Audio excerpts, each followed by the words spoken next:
추석 명절입니다. 추석 선물로 꿀을 준비했습니다. 나가시면서 하나씩 가져가시고 복된 명절 되시기를 바랍니다. 추석 가정 예배 문이 준비되어 있습니다. 하나님께 영광 돌리며 사랑 넘치는 가정 되시기를 바랍니다. 오늘 기도하실 나라는 인도입니다. 인도에 최근에 경찰에 소환된 인도 목사님이 계신데요. 급진 힌두교도들에 의해서 폭행을 당한 일이 있고 그것이 또 보도된 적이 있습니다. 인도를 위해서 우리 함께 마음을 모아서 기도하는 시간을 갖도록 하겠습니다. 사랑과 은혜 하나님, 우리 인도를 위하여 이 시간 기도합니다. 하나님, 목회자를 계획적으로 폭행한 힌두 민족주의자들과 이들을 처벌하지 않는 인도 경찰들을 하나님께서 꾸짖어 주시옵소서. 국가기관에서조차도 종교적인 이유로 폭력을 사용하는 것을 정상으로 여기는 인도를 불쌍히 여겨 주시옵소서. 하나님, 목사님과 인도 땅의 성도들을 폭력에서 구원하여 주시고 피할 바위를 허락하여 주시옵소서. 그 땅에 복음 전파하는 일 또한 선교를 담당하고 있는 선교사님들의 안전도 지켜 주시옵소서. 오직 구원은 주께 달려 있습니다. 주님, 그 땅에 주의 놀라운 역사가 일어나게 하여 주시옵소서. 예수님의 이름으로 기도합니다. 아멘. 오늘 보실 말씀은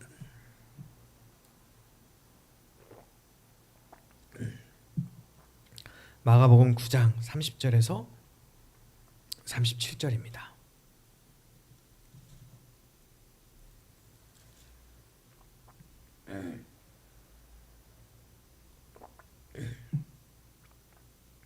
마가복음 9장 30절에서 37절입니다. 저와 여러분이 한 절씩 교독하겠습니다. 그곳을 떠나 갈릴리 가운데로 지나갈새 예수께서 아무에게도 알리고자 아니하시니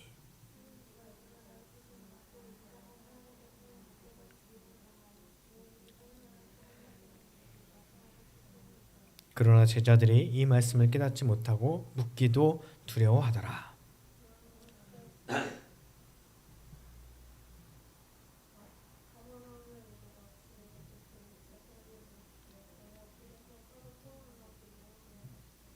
그들이 잠잠하니 이는 길에서 서로 누가 크냐 하고 쟁론하였습니다.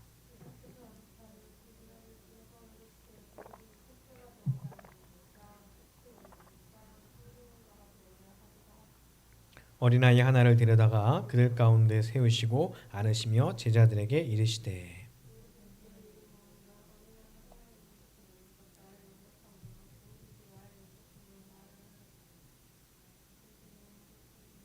아멘. 할렐루야. 네, 주의 이름으로 사랑하고 축복합니다. 여러분 지금 명절 연휴 가운데 있는데요. 여러분 어디 계십니까?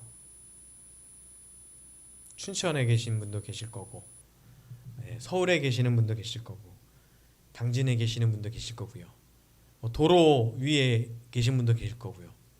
휴게소에 계시는 분도 계시겠죠? 그러면 어디로 가고 계십니까?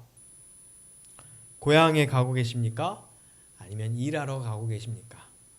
아니면 놀러 가고 계십니까? 어디에 있느냐도 중요하지만 거기가 지금 어디로 가고 있는 중인가도 참 중요하죠. 똑같은 인터체인지여도요, 서울 방향인지 강릉 방향인지에 따라서 그 끝은 완전히 다릅니다. 지금 내가 춘천에 있어도 그냥 춘천에 있는지 천국으로 가는 중에 춘천에 있는지 완전히 다르죠. 저와 여러분은 지금 어디에 있든지 천국으로 가는 길에 있기를 간절히 바랍니다. 그러려면 지난주에 결국 어디를 통과해야 한다고요? 네, 모든 고속도로는 톨게이트를 통과해야 하듯이 결국 우리는 십자가를 통과해야 한다라고 말씀을 드렸어요. 오늘 본문은 예수님께서 갈릴리로 가로질러 가고 있는 가운데 말씀을 하고 계십니다. 지난주부터 6주 동안에 복음서를 통하여 8장부터 10장까지에 관한 십자가를 향하여 가는 길에 있었던 이야기에 대해서 말씀이 이어지고 있습니다. 그 가운데 오늘은 9장 30절부터 37절인데요. 33절과 34절에 길에서라고 하는 표현이 반복되어 나옵니다. 십자가를 정점으로 하는 그 예수님의 길을 뜻하는 거죠. 십자가 사건이 있는 그 순간에만 십자가 길이 아니고요. 십자가를 만나러 가는 그 과정에서 사랑과 섬김과 죽음이라고 하는 예수님의 그 모든 삶의 형태가 바로 예수님께서 제자들에게 요구하시는 십자가의 길입니다. 자, 예수님께서 사람들의 손에 넘겨져 죽임을 당하고 3일 만에 다시 살아날 것이다 라고 말씀을 하셨죠? 8장부터 10장에 예수님의 순환 예고가 3번 반복이 됩니다. 버림받고 죽임당하고 그리고 부활할 것이다. 이렇게 3단으로 이야기를 하세요. 반복적으로 3단계를 얘기하시지만 형태적으로는 예수님께서 버려짐 그리고 죽음에 대하여 선포를 하시죠. 그 다음에는 제자들이 오해를 해요. 혼란스러워하죠. 받아들이지 못합니다. 그리고 세 번째는 예수님께서 제자도에 대해서 또 특별히 가르쳐 주십니다. 자, 예고할 때 어떠셨어요? 버려지고 죽임당하고 그리고 부활. 요 말씀을 연속으로 하셨어요. 버려짐, 죽음, 그리고 한참 있다가 부활에 대해서 따로 말씀하신 것이 아니고요. 버려지고 죽고 그리고 부활한다라고 연속으로 말씀하셨어요. 그런데 제자들에게는요. 죽으신다고요? 그 다음부터 말이 안 들리는 거예요. 그 다음에 부활에 대해서는 전혀 마음에 들어오지 않았던 거죠. 지금 버려지는 것을 받아들이기 힘들었던 겁니다. 그래서 그들이 예수님의 그 십자가의 말씀이 머리로는 이해는 되지만 자기들의 삶으로는 받아들일 수 없고 실천할 수 없다라고 그들은 이야기를 하고 그들의 삶에서 보여주고 있습니다. 자, 그렇게 제자들이 말씀을 깨닫지 못한 결과가 뭐예요? 두려움이죠. 두렵기 때문에 그들 가운데 더 가지려고 하고 더 높아지려고 하고 더 강해지려고 합니다. 그래서 제자들끼리 무엇을 했죠? 서로 토론을 합니다. 어떤 토론을 했어요? 예수님께서 십자가를 말씀하셨으면 어떻게 내 삶에 십자가를 질까? 십자가를 오늘 직장에서 가면 어떻게 적용을 할까? 십자가의 죽음을 오늘 집에 가서 어떻게 실천할까? 사람들과의 관계에서는 내가 죽는 것은 무엇을 의미하는 걸까? 사람들이 나를 힘들게 하고 괴롭힐 때 십자가에 죽은 예수님이라면 어떻게 하실까? 이번에 만나는 신우이에게 예수 믿는 제자라면 내가 십자가를 묵상한다면 어떻게 말을 하고 어떻게 참으며 어디까지 내가 받아줘야 될까? 이런 토론을 해야 되지 않을까요? 기껏 예수님께서는 본인은 십자가에 죽으실 것이다 라고 말씀을 하셨는데 그 이후 부활한다고 말씀하셨는데 제자들은 무슨 토론을 하고 있어요? 예수님께서 그들에게 물어요. 길에서 서로 토론한 것이 무엇이냐? 그래도 그들이 염치는 좀 있었나 봐요. 선뜻 그들이 토론했던 이야기를 말하지 못하고 쭈뼛쭈뼛하고 있으니까 예수님께서 34절에 이렇게 말씀하십니다. 같이 읽겠습니다. 그들이 잠잠하니 이는 길에서 서로 누가 크냐 하고 쟁론하였습니다. 서로 누가 크냐 이거 가지고 말싸움을 했다는 거예요. 예수님께서 그들을 보실 때 정말 한심하고 이대로 넘어가서는 안 되겠다 생각을 하셨던 거죠. 그래서 길을 가시다가 그냥 가시면서 얘기할 거리가 아니어서 자 앉아봐 가만히 있어봐 앉아봐 한번 얘기 좀 들어볼래? 그러면서 35절에 예수님께서 말씀하십니다. 35절 같이 읽겠습니다. 예수께서 앉으사 12 제자를 불러 이르시되 누구든지 첫째가 되고자 하면 무사람의 끝이 되며 무사람을 섬기는 자가 되어야 하리라 하시고. 아멘. 세상의 가치와 방법하고는 어떻습니까? 세상은 첫째가 되고자 하면 다른 사람들의 머리를 밟고 올라가라고 그래요. 옛날에 어떤 노래 가사에 그런 게 있었어요. 좀 더 비싼 너로 만들어주겠어. 네 옆에 앉아있는 그 애보다 더 하나씩 머리를 밟고 올라가도록 해. 뭐 이런 끔찍한 가사인데 사실 이 사회의 현실이기도 하죠. 제자들이 지금 누가 서로 크냐, 누가 서로 높으냐 이런 모습을 보면서 예수님께서 얼마나 마음 아파하셨을까요? 여기서뿐일까요? 마가복음 10장 37절에 보면 또 이런 이야기가 있어요. 같이 읽겠습니다. 어찌하여 주의 영광 중에서 우리를 하나는 주의 우편에 하나는 좌편에 앉게 하여 주옵소서. 이게 예수님의 십자가에 죽으실 때 하나 왼쪽 십자가에는 나, 오른쪽 십자가에는 저 이렇게 세워주세요 라고 요청하는 게 아니에요. 예수님께서 이 땅에 왕이 되실 때 로마를 무찌르고 예수님의 나라를 이 땅에 건설하실 때 하나는 하나의 높은 자리인 저, 왼쪽에 높은 자리인 저, 경제부총리는 저에게 주시고 사회부총리는 저에게 주시고 뭐 이렇게 요구하고 있는 거죠. 세상의 질서는요, 아랫사람이 윗사람을 섬기는 거예요. 종이 주인을 섬깁니다. 종업원이 사장을 섬기는 거예요. 사원이 대리가 과장과 부장을 섬기죠. 월급 주는 사람이 월급 받는 사람에게 시키는 게 당연한 거예요. 그게 세상의 이치잖아요. 이게 세상의 원리잖아요. 동생이 형을 섬기는 게 세상의 원리예요. 그런데 예수님은요, 그와 반대로 첫째가 되고자 하면 끝이 되어 섬겨라 라고 말씀하십니다. 첫째가 되고자 하면 첫째가 돼야죠. 첫째가 되고자 하면 큰 사람이 돼야죠. 권력을 가져야죠. 능력을 가져야죠. 돈도 많이 가져야 되죠. 첫째가 되고자 하면 이겨야죠. 그런데 말도 안 되게 예수님께서는 끝이 되라고 하세요. 지시하고 권력을 막 휘둘르라고 하는 게 아니라 섬기라고 말씀하십니다. 참 받아들이기 쉽지 않은 말씀입니다. 좋은 말씀 감사합니다. 뭐 이렇게까지는 반응할 수 있어요. 그런데 끝이 되어 섬겨라. 이거 내가 실제로 실천하기는 참 쉽지 않습니다. 그렇게 반응하고 있는 제자들에게 예수님께서 바로 옆에 있던 어린아이 하나를 데려와서 안으시면서 이야기를 해주세요. 37절 같이 읽겠습니다.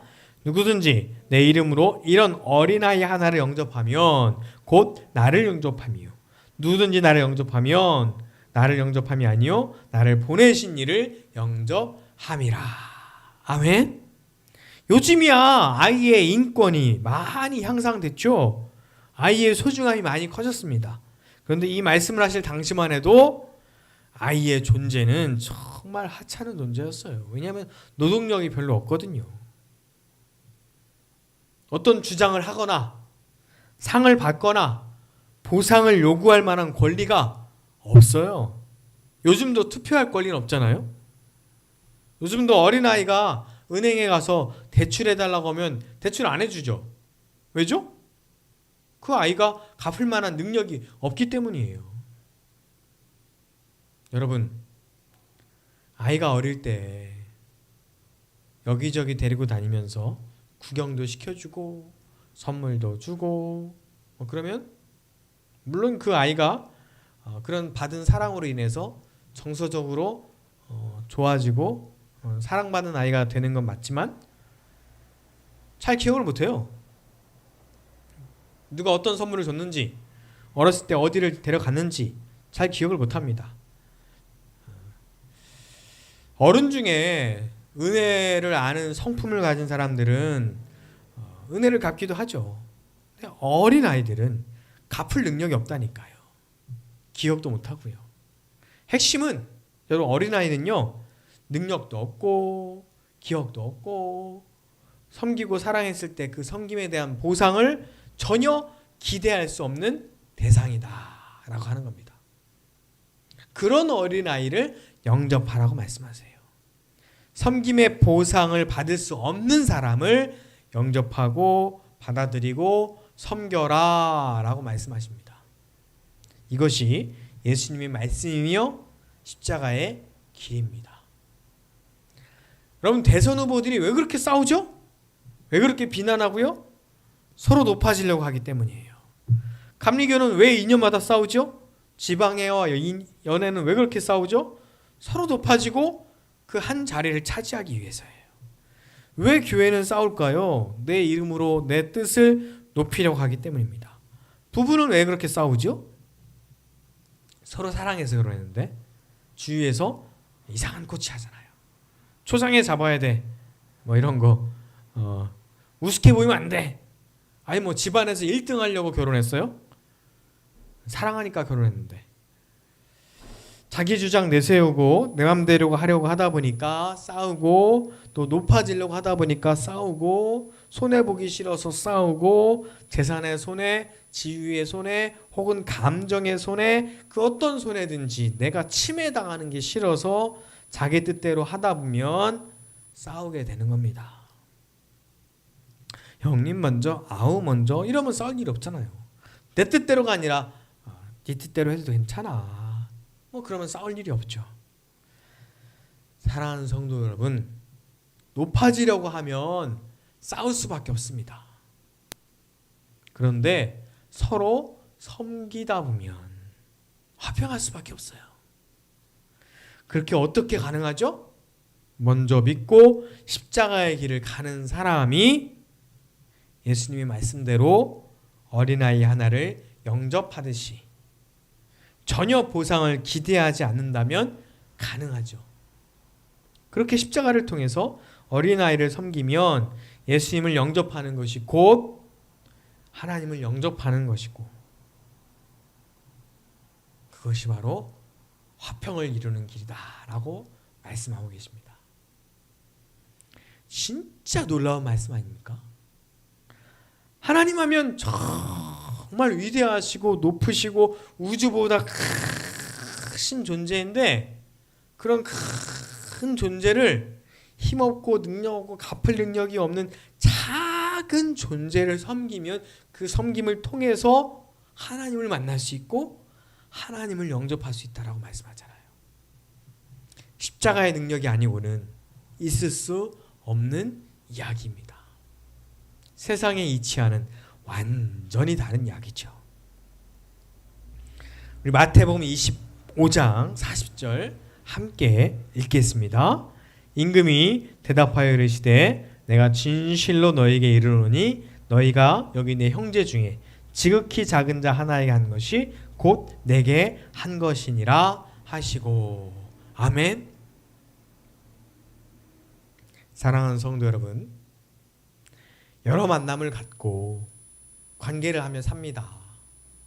높아지려다가 싸우지 마시고 부디 섬기고 낮아지고 보상을 바라지 않으며 오직 십자가를 지는 예수님의 제자의 삶을 살며 화평을 이루시기를 간절히 바랍니다.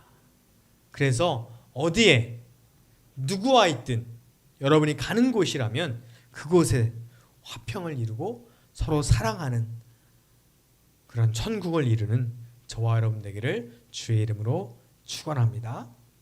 기도하겠습니다. 사랑과 은혜 하나님 감사합니다. 하나님, 높아지고 우리가 인정받으려다 보면 또 싸움이 있고 갈등이 있습니다. 그러나 낮아지고 섬기려다 보면 서로 화평하게 됩니다. 내 감정, 내 의지대로 할 수 없습니다. 예수 그리스도의 십자가의 능력으로 그런 놀라운 역사를 이루게 하여 주시옵소서. 십자가에 죽은 사람, 내가 어떤 말을 들어도, 내가 어떤 취급을 당해도, 내가 어떤 무시를 당해도 십자가에 죽은 사람은 사랑하며 섬기며 또한 화평을 이루어 가는 줄로 믿습니다. 주님, 우리가 주님께서 십자가를 지러 가는 그 과정에서 많은 사람들에게 말씀을 전하며 사랑을 선포하셨던 것처럼 우리도 사랑을 실천하고 또한 십자가를 지러 가는 그 삶을 살게 하여 주시옵소서. 예수님의 이름으로 기도합니다. 아멘. 행복 찬양하시며 준비하신 예물 봉헌하겠습니다.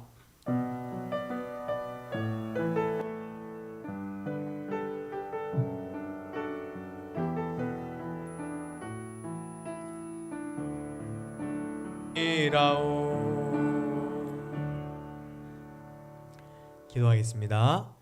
사랑과 은혜 하나님 감사합니다. 이 시간 주님께 예물을 드립니다. 하나님, 이 예물을 기뻐 받아 주시옵소서.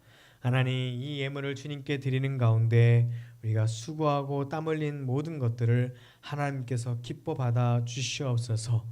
하나님, 이 예물을 통하여 또한 하나님께 드리는 그 기도의 제목들이 이루어지게 하시며 또한 이 예물을 통하여 주의 복음이 전파되고 이 진리교회가 든든히 서게 하여 주시옵소서.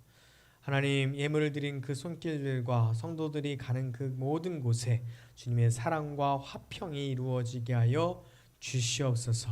특별히 이번 명절 가운데 만나는 사람들에게 하나님의 사랑과 주의 은혜가 넘치게 하여 주시옵소서.